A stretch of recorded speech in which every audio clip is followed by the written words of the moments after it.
better. Here, Jon Stanko along with Sean Armand here at 7 o'clock live on 365 and on Ustream in the dungeon of La Penta. Sean, how you doing? I'm good. I'm good. Thank you for having me on your show. No, not a problem. This is a collaborative effort. But we're just gonna talk some football because week one of the NFL season, a lot of headlines going in. And you just mentioned to me you were intrigued by the Philadelphia game last night. What'd you see with Washington? High tempo game. Eagles got Chip Kelly now from Oregon, and it's just really like a run and gun kind of college atmosphere kind of game. I don't think they could live up to it too early. They're not used to it. You don't think the Eagles can keep up what they're doing? Nah, second half showed it. They came out with a lot of energy. First game, home crowd, and then it just went downhill from their second half. But they held on to the win. Do you think they got tired? A lot of my friends were talking, and they think that the Eagles actually got tired. They tired out the defense, but they tired out themselves too. It was a kind of a win-win, Redskins tried to make a comeback and a run at the end, but I didn't think the Eagles had nothing in their tank. Luckily, the defense held up. Yeah, defense held up. RG3 really struggled. I think you could tell he was laboring. Didn't play at all in the preseason. You saw the rust in the first half, threw a bad interception. While Michael Vick, on the other hand, looked really good in that offense. He definitely did. Something that he's used to, being an athletic quarterback. So, what'd you think of RG3? Think he came back too soon? I just don't. I felt it was right to play him in the first game because Washington would have revolted if Shanahan sat him out. But you could tell not playing in the preseason affected him. He wasn't up to game speed. And after halftime, he kind of woke up a little bit, kind of had some more runs, kind of had some good throws. But it was a lot of simple offense, a lot of short, dinky throws for him. Didn't really try it down the field. And we were talking, when he was running, he took some dives. He didn't take the hits he used to, which is actually smart, but it's going to hurt him as a dynamic player. Well, he did come back before Derrick Rose with the ACL. But, yes, he did. I think he needed to take a little more time. Coming back week 3 or 4 would have been better for the long run in his career, but he said he was ready to go, so can't knock him. Well, the NFC East is going to be a really competitive division. I think he came back because he thinks that they can win that division. The other NFC East matchup was the New York Giants going against the Dallas Cowboys, and the beginning of that game was ugly, just to say the least, especially for Giants fans. There was 2 Romos on the field at quarterback. 2 Romos on the field. But yeah, they started out slow, and then just how the game ended, it just was pure luck, and it was a sluggish game. Deflection by the running back on the throw by Eli. Yeah. Into, and it's just you have no control over things like that. And no. It's bad to see them lose a game like that. Yeah, I mean, Eli Manning, despite 3 interceptions, had a heck of a game. Had 450 yards passing, 4 touchdowns. Was a monster fantasy player despite his 3 turnovers. But Tony Romo played pretty well. He threw a lot of dunk passes, not to like Des Bryant and Miles Austin. Jason Witten had a pretty good game too. But Eli Manning, in his first play of the game was intercepted, and it was just from there. I was watching with a Giants fan. He just puts his head in, oh no, and then the fumble too. It was a recipe for disaster. Eli Manning, not quite like his brother this week, but Peyton Manning 7 touchdowns, over 400 yards, get a W. And then Eli trying to follow the big brother is not too good. No, people were saying like Peyton threw 7 touchdowns. Eli's going to match him with 7 interceptions. Well, 4 and 3, he had up to 7. But yeah, there you go.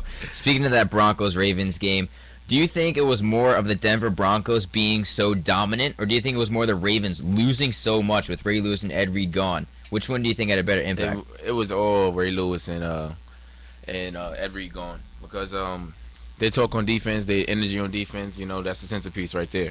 Without them, they're nothing. You can't rely on Flacco and offense the whole time. And you see how Peyton Manning picked apart the whole defense. Every play, every audible, he had everything on lock, and it showed with 7 touchdowns. Yeah, he was absolutely unstoppable. ESPN has this great stat. The Ravens allowed 15 passing touchdowns all of last year combined. They allowed 7 in the first game. They allowed their 7th throwing touchdown pass last year during Week 10 of the season. And that's the fear that Ray Lewis puts in everybody in that locker room. That's true. That's true.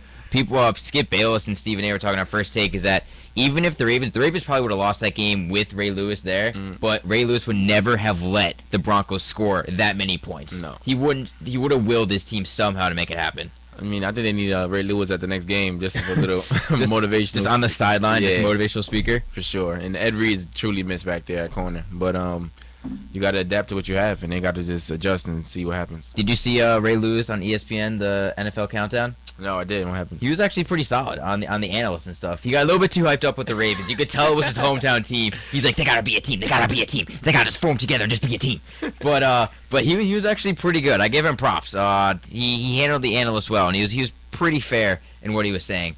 But the other people, like Chris Carter, was like, "Yo, Ray, if you were there, they wouldn't have lost. They wouldn't have lost that game. If you were there, we would have been good to go." Like they were building him up so much. It They're was still ridiculous. big fans of Ray Lewis, I see. But he's actually like a pastor, I believe now, and motivational speaker everywhere. So I'm not too surprised he went on First Take and was good at being an analyst. Yeah. What if he came here was a motivational speaker? How sick would that be? Man, to my teammates, he probably go undefeated. Probably. But Ed Reed is not on the Ravens anymore. He went to the Houston Texans, and the Texans had a struggle of a game last night. It was a late game. Tough for the East Coast to stay up and watch it. The Chargers took it to him in the first half. Second half, though, was a different story. It's a tale of two halves, man. Game is never over till it's over. And it showed last night again. And Chargers took their foot off the pedal a little bit. Texans kept making plays, and little penalties are really hurting people this week. And they came away with a W. Phillip Rivers in the fourth quarter went 1 for 7 with a pick six.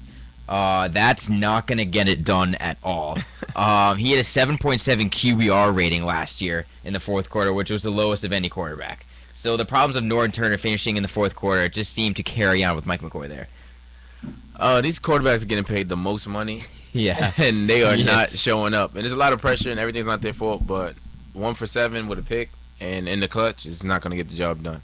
So. Do you like Phillip Rivers? He's very bipolar in people liking him or not. He's very divisive. I did like him coming out. I believe him and Eli came out the same year. And they got traded. And I liked him more than Eli. Not an Eli Manning fan, but I do like Phillip Rivers a lot. But hope he gets it going. I am not a fan of Phillip Rivers at all. He is a crybaby, and oh God. We last year in the room house, and there was one person who loved Rivers, and we'd just bash him the entire time, and just hoped Rivers would just be awful. It was so bad. Well, I hope he does better next week, but I'm rooting for him. I mean, it was rough. It was rough. But you spoke of penalties. That was some tough penalties in some games. The most glaring one, obviously, is the Tampa Bay Bucks against the New York Jets. Oh yeah, for sure. Did you watch that game? I was in and out of practice, but I seen the major part, the key parts. Geno Smith got it going little, not late, but took a little time to adjust after his first touchdown. He seemed real comfortable, and for them to call that penalty was kind of this. Do you think it was a penalty or no? No, it definitely was. It was. But I feel like I don't want referees to control the game. That's you and your basketball team. At the end of the game, you don't want your refs to control the game. You don't want a ref to control the game, but it is what it is. It's the right call, so you can't be mad at it. And Geno Smith, I mean, they get what they deserve, I guess. Just follow the rules. And they came away, clutch kick, and that's a good W for the young man. Well, it's a good W, but now the Jets fans here on campus are like, we're going to the Super Bowl undefeated. Yeah, I have heard Jets fans say, we can make the playoffs with this team. Our defense played well. You played the Bucks. Right. You played the Bucks. I'm sorry. The Bucks aren't a good team. They're probably the worst team in the NFC South.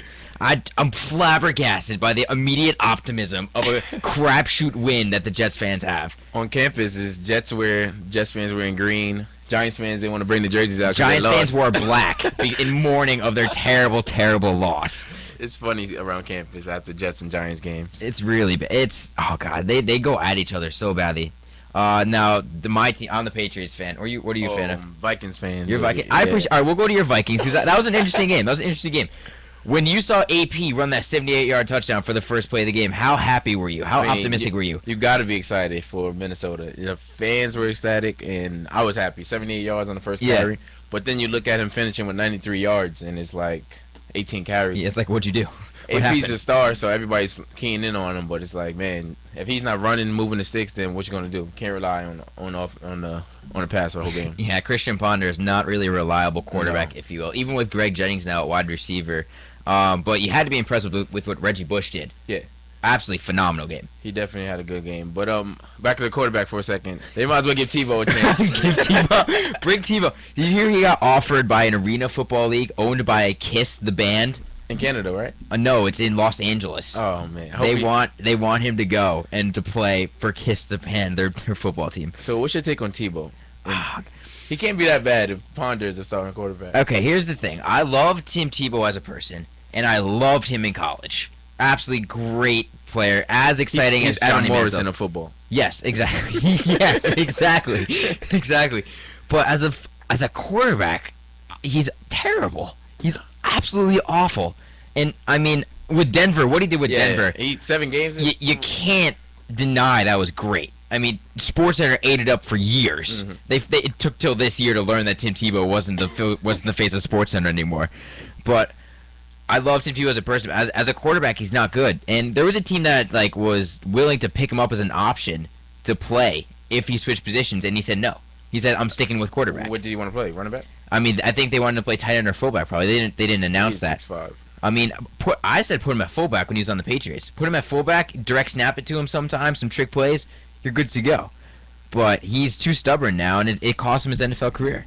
I mean, what he did in the Broncos, what Jeremy Lin did in New York. Exactly. 7 good games, got paid, got attention, and got a starting spot. Now, him being on the Patriots, I feel like they should have kept him, let him learn from Tom Brady, work his way up. I mean, they got Ryan Mallett in the backup position, though, so he would have been a third string, and the Patriots have never kept 3 quarterbacks on the roster. I would have kept Tebow. He's going to be something special. You can't be that good in college and not excel in the NFL with some learning. But nobody's giving him a chance. How much learning is it going to take, though? I mean, he must be terrible in practice. That's what it must come down to. He must be so bad. Just, oh, God, the 7-on-7 drills must be really, really rough. I can't see why a team wouldn't keep him. But that's the thing. That's what doesn't bode well for Johnny Manziel now in college football. He's so good in college. You know he's probably going to declare pro after this year, especially if he beats Alabama this upcoming Saturday. You know his college career is done. And he wins the Heisman if he beats Alabama. It's done. It's over. But do you think he'll be good in the NFL, knowing how Tim Tebow has struggled and he was so good in college? I mean, 2 different guys, similar games and everything like that, but different guys. People excel. He probably has a tougher attitude. Scott's probably like him, so I might want to take a chance. And it's a business, so Manziel's going to make money. His little cocky attitude, he gets the job done, so you can't really knock him. I love Manziel. I'm going to be honest with you. I love his when you put up the money thing saying, or I'll sign you an autograph. I loved it.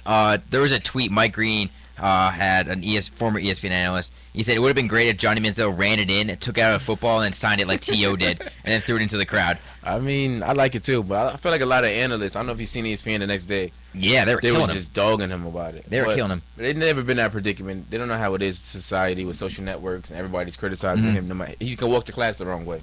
Yeah, exactly. They're going to criticize him about that.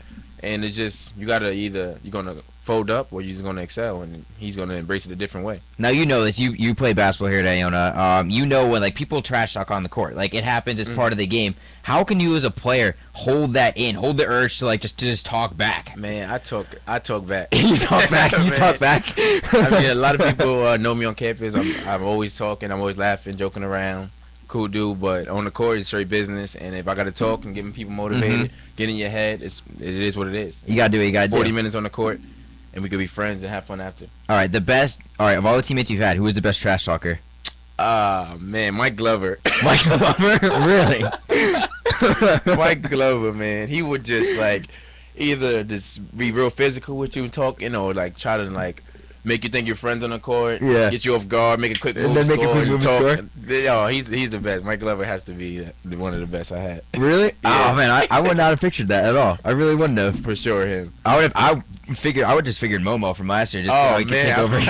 I mean, I saw Momo at times on the court, and it was just he was just never stopped talking. It was just nonstop. He was like a chatterbox. It's a tie. I mean, I would throw myself in there if I had to, but it's definitely a tie between Momo and Mike Glover. I have never seen you talk smack on the court, and I'm courtside. I've never seen you talk smack. See, I'm not the one to do it after I make a big play, or I've seen you do the 3 and then point it at someone. I've seen you do that before, but that's all I've seen. Man, I talk the whole game, but not trash talking though. I'm just a real talkative person to my teammates. Get everybody on the same page. But when it comes down to it, I'm right there. I'm ready for anything. People in the crowd, people in the court. People in the crowd. I like road games because everybody want to talk. So there you go. I'm Manhattan. There you go. Man, that game's gonna be nuts this year. Crazy. That game's gonna be absolutely crazy. It's gonna be a good one, and they got them ranked.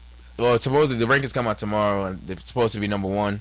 But we're gonna see tomorrow our preseason awards and everything like that. But numbers don't mean anything. Numbers don't mean anything. That's right. That's right. But now you guys are obviously gonna be motivated for the season. This question just popped in my mind. It's a little bit of a sidetrack, but if you were to have a motivational speaker, you got 2 completely different types of people. You got Ray Lewis, the loud and obnoxious, and then you got Tim Tebow, who's the soft-spoken but motivates you. Which one would get to you more? I mean, I would go with Ray Lewis, only because that same way he has all that aggression, he can still talk to you the same way Tebow can. I don't want somebody coming in the room yelling evidently, but I don't want nobody going soft-spoken. Yeah. I don't know how to really explain it, but I'd rather take Ray Lewis. He's gonna really get to you. He's gonna really make you think, and he's gonna be loud, and the message is gonna get there. Yeah, I'm with you. I would want to get hyped up for game one or walk out of there jumping up and down and going crazy. I want to be walking out of there thinking deep thoughts. Yeah, you're thinking about going to church after. Exactly. I want to think about going out to the field of the court or whatever and just having a good game. All right, so we sidetracked obviously just a wee bit. All right, we'll finish talking up some football, and then we'll take a break. We'll talk some basketball because I know you want to talk some basketball. That's cool. Because the new court at A102, I'm sure you've seen it, looks pretty awesome. Real good. Maroon looks really good. The fans and supporters going to be real excited about seeing the new court. Especially with the benches on the other side. We'll get to all that. Okay, cool. All right, but I got to talk my New England Patriots first before we move on because they played the Buffalo Bills. And I cannot tell you how bad I was just curled up in a ball on my bed, fearing for my life. They needed Tebow. they needed Tebow. They got Brady magic. They don't need Tebow magic. Man, they won by 2, if I'm not mistaken. Yes, they won. They kicked a field goal with 9 seconds left. Because my birthday was yesterday. Oh, happy belated birthday. Thank you. That would have made or broken my birthday weekend. If they lost, I wouldn't have come out of my room. My girlfriend would not have seen me. I would have been curled up in a ball underneath my sheets with my head buried in the pillow. Would have just sat there crying. So I got a question since you're a Patriot fan. The season they went 18-1. Oh God damn. How bad was that game for you? All right, I'll explain the scenario. I'm at my friend's house in high school. There's about 4 Patriots fans, tons of Giants fans, and like tons of fans who just hate the Patriots. So I'm rooting for the Giants. So we're there. It's a great game, back and forth, and the Giants. Frankly, I'm gonna be honest with you. The Giants outplayed the Patriots. It happened. I'm not gonna deny it. But when that had the fade route to Plaxico Burress in the corner. My buddy is on a friend of his who's in Washington, the state Washington, who has a faster TV than us. So he knew. He threw up his phone and went, touchdown! It's a touchdown! And then 3 seconds later, we see it happen. Oh, man. The Patriots fans there, all of them but me, started crying. Not even kidding. I'm the only one not crying. They literally tears streaming down their face. Are you not crying because you're on the radio right now, or you really didn't cry? I'm honest. I didn't cry. Swear to God. I wasn't as big as a fan back then as I am now, because right now, what else am I going to do with my life on Sundays besides watch football? But, I mean, I was sad. Don't get me wrong. Sat there, didn't speak. The Giants fans are all in my face going, 18-1. But that game... The Giants, in the last game of the regular season, gave the Patriots a really tough game, and then the Super Bowl game a tough game. I give all the credit to the Giants. They outplayed us. They wrecked Tom Brady. It was a great game, but just the knowing that you could have been undefeated is going to forever be the pit in my stomach that I just can never fill. So take me to the catch off the helmet. Oh, goddamn. I immediately went incomplete. I jumped up, went incomplete, no way. And then they showed the replay, and I can't deny the catch was unbelievable. The football gods were on the Giants' side right there. And, I mean, that catch is... Now, whenever they show, like, top 10 NFL moments, that plays on there. And it's just like... God, I literally turn the TV. I can't watch it. When I know it's coming up, I can't watch it. Whenever it's, like, Giants, Patriots play each other, because you know they're going to show that play, I'm like, nope, not watching it. And then Mario Manning had the great catch a couple years ago against Patriots too. It was forever a disaster. As Will Engel, as a friend of mine, fellow Patriot fan, is understanding my pain. He's a Boston fan, so yeah, he more pain for him. Oh God, it's heartbreaking. It's absolutely terrible. The Patriots got to the Super Bowl twice, and they had lost both the past 2 times, and we had our dynasty, and we're not a dynasty anymore. We're a good football team, where it's a struggle.